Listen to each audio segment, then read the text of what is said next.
Hey YouTube, Monday, Jeff and I, we made the video running and gunning where we were shooting our ARs, and I mentioned in there that the wind blew my mic, the tripod over, broke my mic.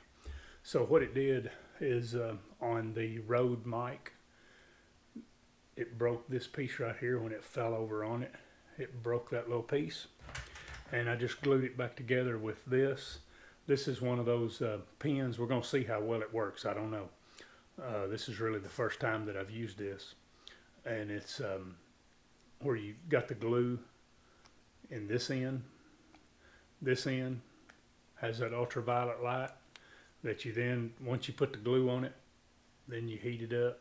Or I don't know, heat it up as light or whatever it does, makes it turn hard.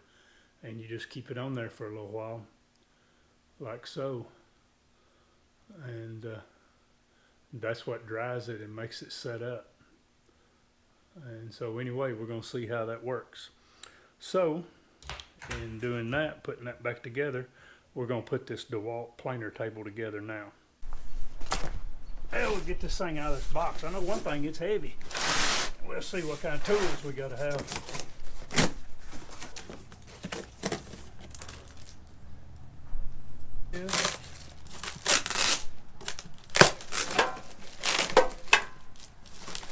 Where I need Jordan. He's good at this, putting stuff together. He likes putting stuff together. But he's on a mission trip. He's gone to Ecuador on a mission trip with our church.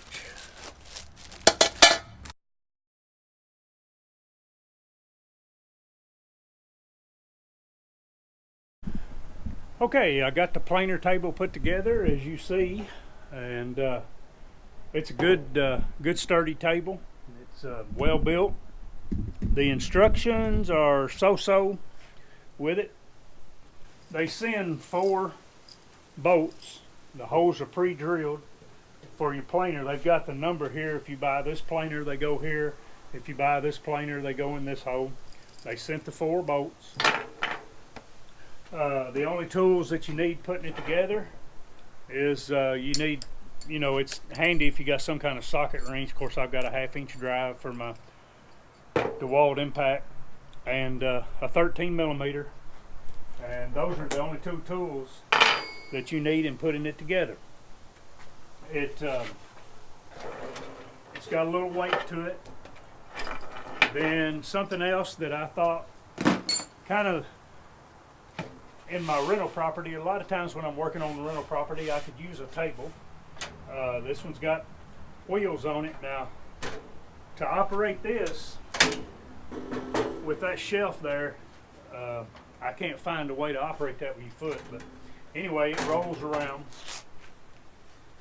I'm just having to work that by hand. It's got rubber legs here that it sets down on, and then to hold it.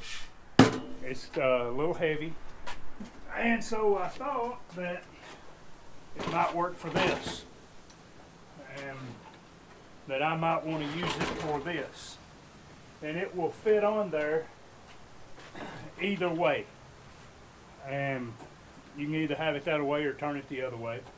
And like I said, it's a good sturdy table, so I thought I could use it for that, and then just as having a table to work on from time to time, a bench to have. So that's the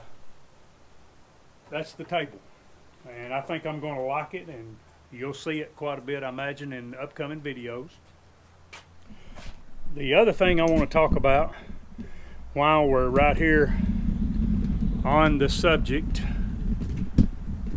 another thing I want to talk about while we're on the subject of this, I had a comment come in last night, and the guy was asking me, he said, he had a large table saw, 110, and he was looking at this, but he didn't know if this would replace his large table saw or not, and he only has room in his pickup truck for 1 table saw, and it would either have to be this or the one he already has.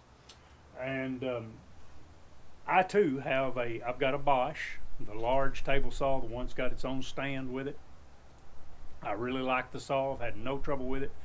Really performs well. So I really couldn't answer his question because I haven't done a large remodel job yet to see if, you know, this is going to be a saw you would use all day long. What I had in mind with this saw is a lot of times I jump on my golf cart and I need to run somewhere, and you know, I can use a miter saw or the 60-volt skill saw and need a table saw to rip something or something like that. I can just throw this on the back of my golf cart and run around to places if I need to work on outbuildings or just things like that. I haven't ordered a stand for it because I don't know yet exactly what the use of this saw is going to be, because a lot of times I have projects that are, you know, an hour or two or maybe just that day, and so that's what I was thinking this saw is going to go to. So anyway, that's this setup. That's my thinking in getting this right here, and then I may wind up getting the planer to go on that table. And I'm going to kind of rotate right here, and I'm just going to give you a better view of this setup right there. So this is kind of the video of the planer table. I want to throw something else in while we're doing this. The DeWalt nail gun. I've got 4 of the Bostitch air nail guns. I need a brad nail gun, but to my knowledge, DeWalt don't have a 20-volt brad nailer. I'd like to have one that shoots little small nails. But anyway, I really like this nail gun. Today, a nail jammed in it. You know, with the Bostitch air ones, they come with the Allen wrenches, you know, and you got the holder in the back, and you've got to take Allen wrenches off, and you've got to take it apart to get it apart. This is the first time I've had this happen. A nail jammed in it. Why it did, I don't know. But I want to show you how simple this is. You flip this forward right there. That opens this hole up, spreads it out. The nail fell right out. Then you take this, hook this back in, close it back, nail gun's ready to go again. With the Bostitch nail gun, and I'm not knocking Bostitch, it's just the design of it. You know, it's the air nail gun that you're running off a compressor, and I'm not knocking that. I'm just showing you the difference. That's why I don't care about running tools down, and I'm not trying to do that. But man, the simplicity of unjamming that nail is that nail fell out, ready to go again. Okay, on the video, might have been last week where I was laying the stone around the mantle and all, the fireplace, and I was cutting this, and I was using a sheetrock blade, and of course it did okay. And you know, once I learned to cut them on the backside, it started cutting them smooth. Well, I've gone and bought the DeWalt the grout blade, so I'm anxious to see how this cuts. I had to cut some grout out yesterday. I had to remove a couple pieces of tile to fix something and then put the tile back. So I used this to cut that grout out, and it did really good. So I'm thinking it's going to cut this stone really good. And before I close this video, I thought I would show cutting this stone.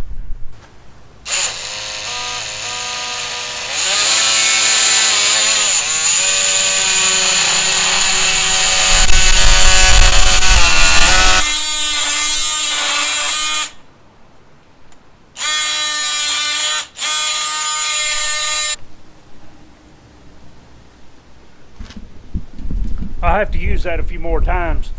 You know, they said cut this with a hacksaw. You know, it's got those fine teeth, and boy, this really cut a wide gap. And I'm not sure that the sheetrock blade didn't work better. I believe it cut it smoother.